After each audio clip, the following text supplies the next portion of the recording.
Kembali lagi di channel gua Halim Utstir.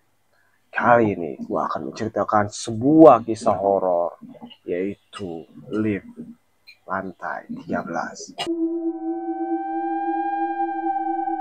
Kisah ini menceritakan seorang yang bernama Ferry, seorang karyawan kontrak dari sebuah konsultan ternama yang berada di lantai 21 gedung Grand Sentosa Tower. Gak usah lama-lama, kita langsung masuk ke dalam kisahnya. Namaku Ferry, 27 tahun, karyawan kontrak di sebuah perusahaan konsultan berada di lantai 21 gedung Grand Sentosa Tower, Jakarta Pusat. Ia baru 2 minggu bekerja, tapi sejak awal sudah terbiasa pulang paling terakhir karena ingin memberi kesan rajin. Malam itu, jam menunjukkan pukul 00.38 saat Ferry menyimpan laptopnya. Lantai 21 sudah gelap. Hanya lampu darurat yang menyala redup. Ferry berjalan ke lorong menuju lift dengan langkah cepat. Sial, harusnya gue pesan taksi dari tadi, gumamnya. Begitu tombol lift ditekan, layar kecil di atas pintu menyala menuju lantai 13. Ferry bilang, lantai 13? Bukan gedung ini nggak punya lantai 13, gumamnya sambil menatap Bapak. Indikator memang sejak awal lift ini gedung hanya mencantumkan lantai 1 sampai 12, lalu langsung loncat ke 14. Lift berhenti, pintu terbuka, terlihat kosong. Ferry masuk dan begitu ia hendak menekan tombol lantai dasar L, matanya menangkap sesuatu yang aneh. Ada tombol dengan angka 13 di antara 12 dan 14. Tombol itu berwarna pudar dan terlihat lebih tua dari tombol lain, seperti tidak pernah digunakan. Seperti tidak pernah ada sebelumnya. Ferry mendadak merinding. Ia hendak menekan tombol L, tapi jari telunjuknya bergerak sendiri, seperti ditarik oleh dorongan yang tak bisa ia lawan, dan menekan tombol 13. Ting! Lampu indikator menyala merah di angka 13. Pintunya menutup. Lift meluncur turun perlahan, sangat pelan, bahkan jauh lebih pelan dari biasanya. Ferry menelan ludah. Dari speaker lift, suara musik instrumen lembut mulai terdengar. Tapi Ferry sadar, nada musiknya tidak beraturan, seperti suara mainan anak-anak yang rusak. Tiba-tiba, lampu di dalam lift berkedip.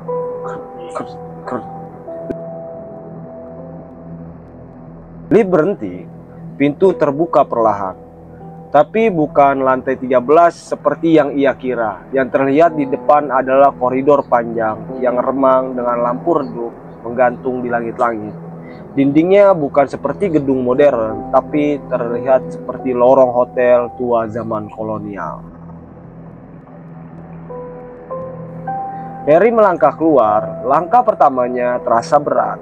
Udara dingin dan sebab menusuk ke kulit. Lantai marmer di bawah sepatunya tampak berdebu dan ada jejak kecil berlumur tanah yang mengarah ke ujung lorong. Di dinding tertempel papan kayu berdebu bertulisan "Selamat datang di lantai 13". Ferry berjalan perlahan, berharap ini semacam prank atau properti syuting. Tapi tiap langkahnya menambah kegelisahan.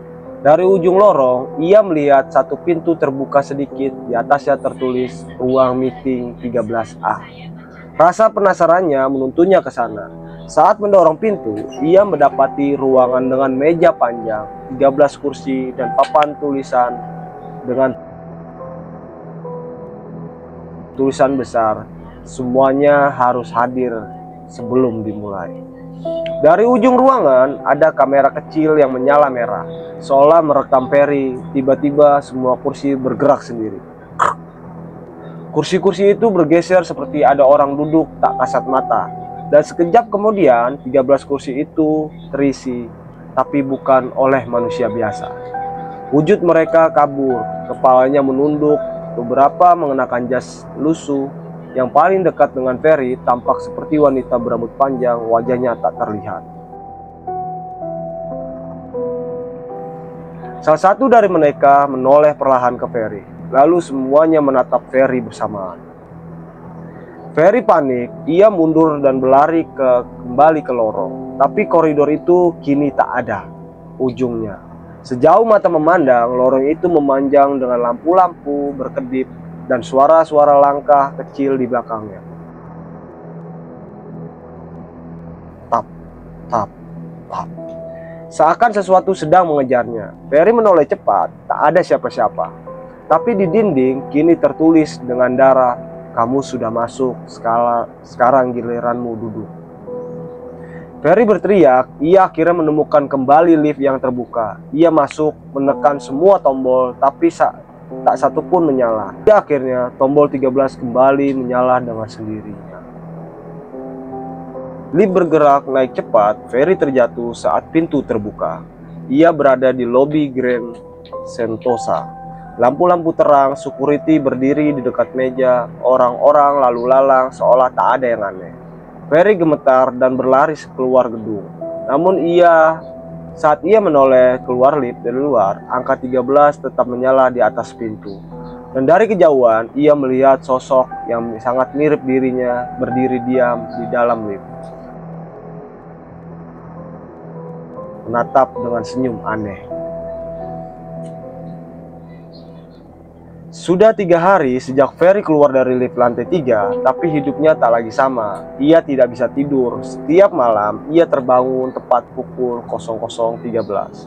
Karena mimpi buruk yang sama, ia duduk di kursi meeting ruang 13A. Dikelilingi sosok-sosok tanpa wajah yang terus berbisik. Belum semua hadir, belum semua hadir. Setiap kali Ferry bercermin, ia merasa pantulannya bergerak sedikit lebih lambat, seolah ada jeda antara dirinya dan bayangannya sendiri. Hari itu, Ferry kembali masuk kantor dengan wajah lesu dan mata merah. Ia menyapa satpam. "Pagi, Pak." Pak Andi, satpam senior yang sudah lama bekerja di sana, memandangi Ferry dengan heran. "Kamu udah lama nggak masuk. Saya pikir kamu dirawat," gumamnya. Ferry bilang, "Saya baru nggak masuk 2 hari, Pak." Pak Andi melongo, "2 hari? Kamu ngilang 1 minggu, Fer. Nama kamu bahkan udah dicoret dari daftar absen."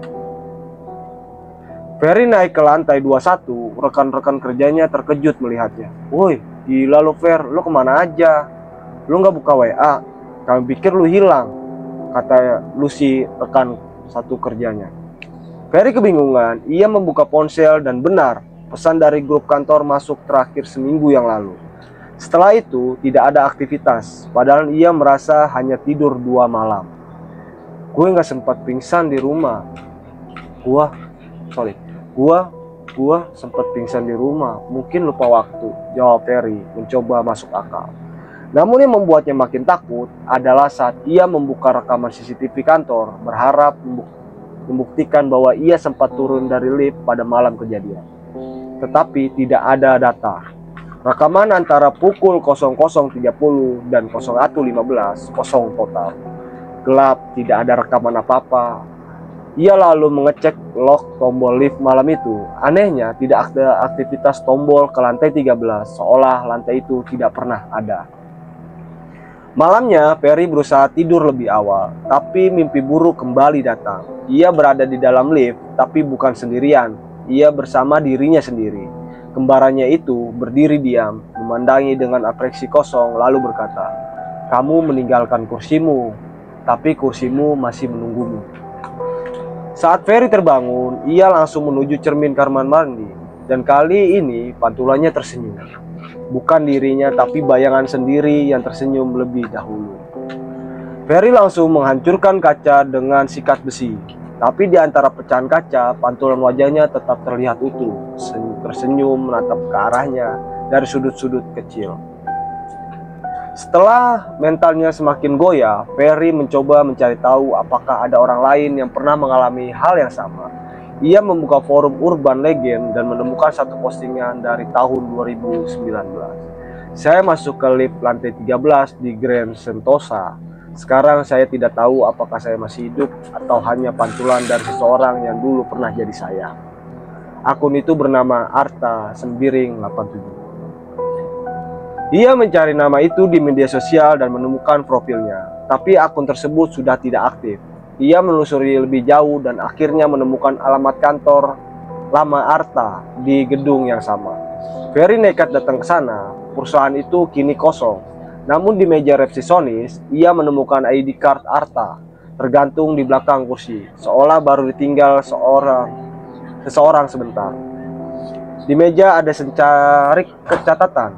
Kalau kamu sudah masuk ke lantai 13, ingat, jangan bercermin. Jangan menoleh ke belakang saat mendengar bisikan. Jangan menolak undangan kedua. Pulang malam itu, Ferry mendapati selembar surat tanpa nama tergeletak di bawah pintu apartemennya. Kertas itu lusuh bertulisan, kepada Ferry Pratama, undangan rapat lanjutan. Lantai 13, ruang 13A, pukul 00.13. Mohon kehadiran Anda, kursi Anda sudah disiapkan. Tanda tangan manajer rapat. Ferry membuku napas, surat itu berbau tanah. Kertasnya basah, ia membakarnya langsung malam itu juga. Namun tepat pukul 00.13, lift apartemennya berbunyi sendiri. Ia keluar kamar, di ujung lorong pintu lift terbuka dan lampu indikator menunjukkan angka 13. Pukul 00.12, Ferry berdiri di depan lift apartemennya. Tubuhnya gemetar, ia memegang liontin kecil milik ibunya yang selalu diyakini sebagai penolak bala. Tapi malam ini, bahkan benda itu terasa dingin dan berat, seolah tahu bahwa perlindungan tak berlaku di tempat yang akan Ferry datang. Pintu lift terbuka pelan, lampu angka 13 menyala terang, terpendah merah. Ya benar. Ferry melangkah masuk, tombol-tombol di lift kosong. Hanya satu tombol yang menyala sendiri, yaitu 13. Ia tidak menekannya, tapi lift langsung bergerak turun sendirian. Semakin turun, semakin lampu itu meredup. Musik lift kembali terdengar. Lagu anak-anak versi rusak seperti diputarkan dari pita kaset tua. Ker, ker, ker. Lift berhenti. Pintu terbuka. Koridor di depan Ferry gelap, panjang, dan basah. Bau tanah dan jamur menyengat. Lampu-lampu gantung berkedip seperti nyala lilin menjelang padam. Di ujung lorong, pintu ruang 13A terbuka. Cahayanya redup keluar dari dalam. Ferry melangkah pelan, setiap jejak sepatunya menghasilkan suara kecipak di lantai licin. Setibanya di depan pintu, ia melihat 13 kursi telah terisi. Semua sosok di sana menduduk. Tubuh mereka kaku dan berpakaian lusuh dan seolah membusuk dalam posisi duduk. Hanya satu kursi yang kosong di ujung kiri, kursi ke-13. Di atas meja papan tertulis, "Selamat datang kembali, Ferry. Jangan terlambat lagi." Ferry menahan napas, suara bisikan terdengar dari segala arah. "Duduklah sebentar saja, hanya untuk rapat." Langkah kaki Ferry berat, tapi tubuhnya bergerak sendiri. Ia berjalan ke kursi itu dan duduk. Begitu pantatnya menyentuh kursi, semua sosok di meja menoleh ke arahnya bersamaan.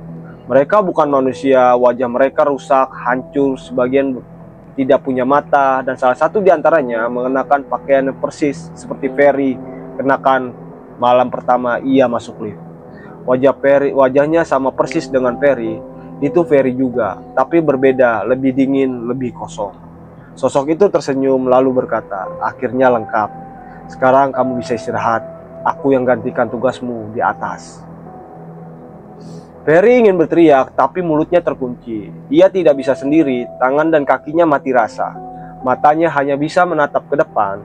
Cermin besar di dinding ruangan memantulkan gambar seluruh meja rapat. Tapi anehnya, di cermin hanya terlihat 12 sosok duduk. Kursi Ferry kosong. Namun saat ia menoleh ke bayangan cermin miliknya, bayangan tersenyum lebar. Sangat lebar, lalu bangkit dari kursi bayangan dan keluar dari cermin. Bayangan Ferry kini berdiri di ruangan nyata. Ia berjalan ke arah pintu dengan tenang dan pergi meninggalkan lantai 13. Keesokan harinya, Ferry bangun dari ranjang apartemennya, tapi suasana terasa asing. Ia melihat ke cermin, bayangannya tampak normal, tapi ia merasa tidak seperti dirinya. Di meja, ia menemukan kartu nama baru, Ferry Pratama, manajer rapat internal divisi lantai 13. Dan di jam tangan miliknya, jarum detik tidak bergerak, kecuali ketika tepat pukul 00.13. Dari catatan dalam forum rahasia Urban 13, seorang mantan penghuni lantai itu menulis, siapapun yang masuk ke lantai 13 akan mendapat tawaran duduk. Sekali kamu duduk, kamu jadi bagian mereka. Bayanganmu akan menggantikanmu di hidupmu di dunia atas. Tapi kamu hanya akan terus duduk menunggu korban berikutnya karena lift akan terus mencari. Dan benar saja, seminggu kemudian seorang intern baru, Rian, yang bekerja lembur terlalu malam masuk ke lift Grand Sentosa. Ketika menekan tombol, ia melihat tombol 13 menyala sendiri. Loh, kok ada tombol ini? Dengan polosnya, ia menekannya. Pintu tertutup, lift bergerak, dan kursi di ruang rapat 13A kini ada yang kosong lagi. Tamat. Oke, gitu aja dari cerita kisah hari ini. Oh, keren. Kisah. Oke, kita tunggu di kisah berikutnya, guys. Jangan lupa like dan subscribe dan di-share ke teman-teman kalian. Thank you buat kali ini.